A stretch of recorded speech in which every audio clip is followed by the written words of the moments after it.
Est-ce que un tel est un bon canal? Voilà la question la plus fréquente. Les chélats les plus chevronnés ont quelques difficultés en dépit de ce qu'ils prétendent à maîtriser le sujet du discernement. Ce sujet est si mal compris et si important qu'une partie essentielle d'une prochaine leçon lui est dédiée. Pouvons-nous suggérer que le chercheur de vérité sincère consulte les multiples références des maîtres sur le discernement? Il y en a à peu près 90 dans l'index des publications du Pont vers la liberté. Voici quelques considérations majeures aidant à la distinction entre les canaux agréés par le Grande Fraternité Blanche et ceux qui ne le sont pas. 1. En moyenne une fois par siècle, un stock d'énergie accumulé est remis à la fraternité. Il est confié à un maître particulier pour faire partie d'une dispensation spéciale.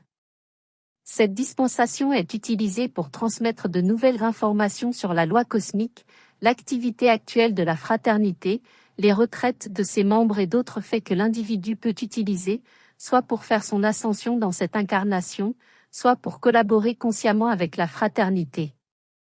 2. Après un premier contact, le nouveau canal est entraîné pendant de nombreuses années avant qu'il ou elle ait la permission de délivrer des messages au public.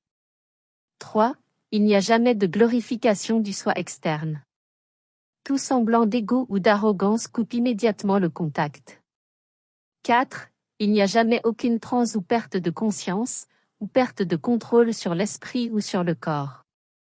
5. Un chérubin spécial est engagé pour s'assurer que la ligne de communication entre les royaumes ascensionnés et l'octave physique est claire et continue. 6. Le vrai contact, c'est que toutes les informations obtenues demeurent la propriété de la Grande Fraternité Blanche et qu'en tant que telles, elles doivent être partagées librement avec tous à un prix raisonnable. Il ne peut y avoir de restriction quelconque à la distribution de la littérature. 7. Le messager sait que le maître ayant obtenu la dispensation à l'origine, a la responsabilité de reconstituer le stock cosmique. Il a, en quelque sorte, vécu à crédit et spéculé que les étudiants rembourseraient l'énergie dispensée par le maître par des décrets, des visualisations, des chants, par la distribution de la littérature ou par sa traduction pour le plus grand bénéfice de tous.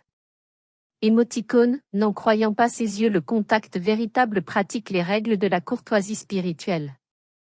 Il reconnaît les autres messagers de la fraternité et leur accorde crédit. Les canaux qui ne respectent pas ce critère font partie d'une autre catégorie. Ils peuvent apporter une contribution positive, mais ne canalisent qu'une partie de la vérité.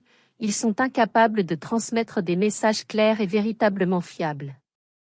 Beaucoup d'individus voient et entendent aux niveaux intérieurs de conscience et reçoivent également de nombreuses incitations qui se révèlent positives pour la direction de leur propre vie, mais ces individus n'ont pas été choisis par les maîtres pour être un instrument qualifié, capable de livrer une instruction au niveau mondial pour un âge. Les audios ne remplacent pas les écrits qui contiennent la radiation et les qualités des maîtres d'amour. Le but étant de faire connaître à des non-étudiants l'enseignement Ayam. Ce livre est dédié avec le plus profond amour éternel et avec toute notre gratitude au bien-aimé Maître ascensionné Saint-Germain, Jésus, Nada, au grand divin directeur, à la grande fraternité blanche, à la fraternité du royal Téton, à la fraternité du Mont Shasta, au grand être de Vénus et aux autres maîtres ascensionnés qui, avec amour, nous ont dispensé une aide illimitée.